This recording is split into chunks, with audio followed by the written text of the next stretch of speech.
Hello, my name is Ndidi. Welcome to Autistically Bright, where I talk about autism awareness, acceptance, tolerance, understanding, inclusion, and a whole lot more from my own personal experience as a mom to Chine, who is an autistic 12-year-old boy.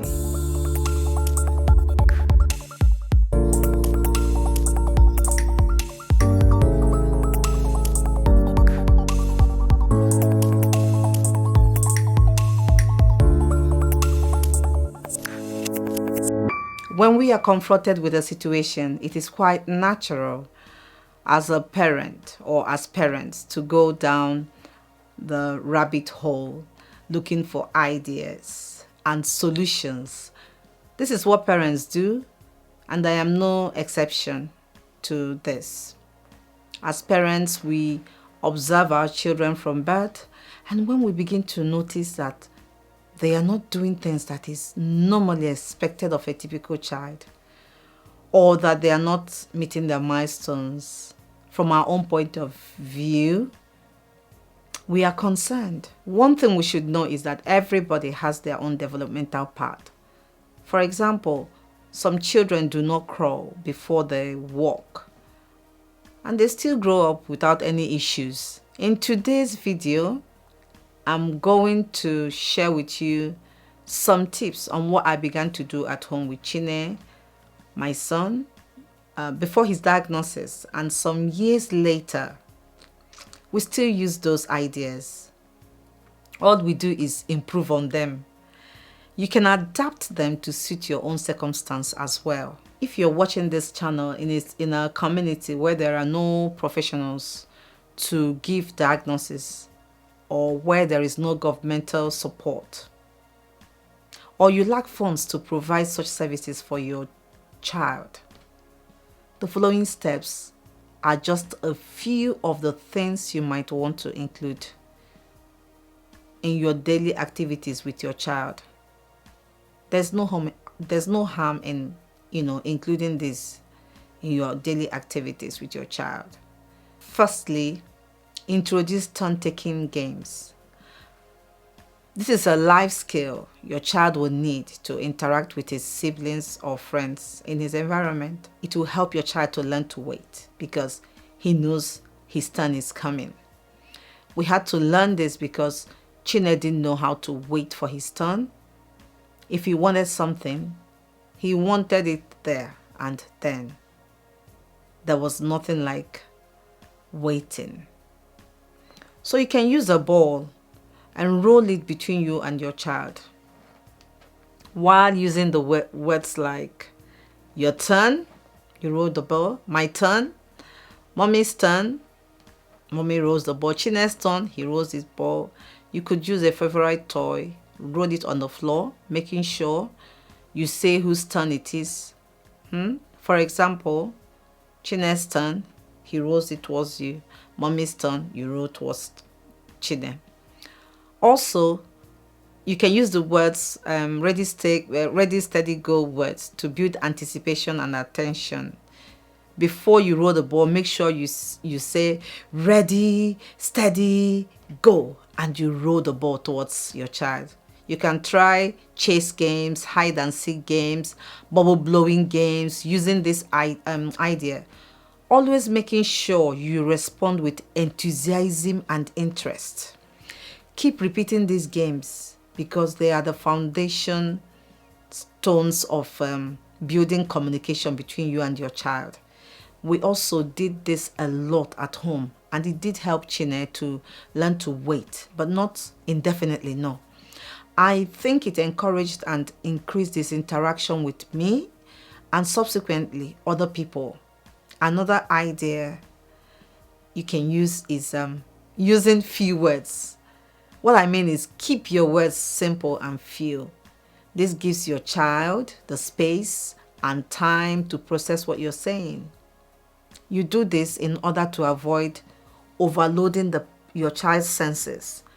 An illustration I was given is that you imagine turning on a tap and increasing the speed at which it rushes. It is said That is how your voice sounds in your child's ears when your words are not few or when you rush it. Your child cannot make out what you're saying because it is coming at such a rush to them. Just take a moment and imagine that. Too many words overwhelmed Chine, and sometimes he would repeat what I said out of frustration. I realized that when he says my words back to me, it sounds like nothing I ever said.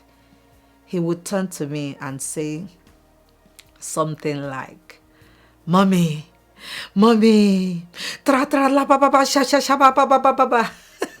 It sounded like I was speaking in tongues to my son. I was horrified. I interpreted this to mean that he just told me how what I said to him sounded in his ears. So I had to work on myself. I'm still working on myself. Naturally, I like to think that I speak fast. I think I do actually. I had to learn to speak a bit slowly to him. And we are happier this way. So, talk slowly and clearly to your child. Another idea is use visual support. If your child learns best with visual support, then you can use pictures to support your communication and learning for your child.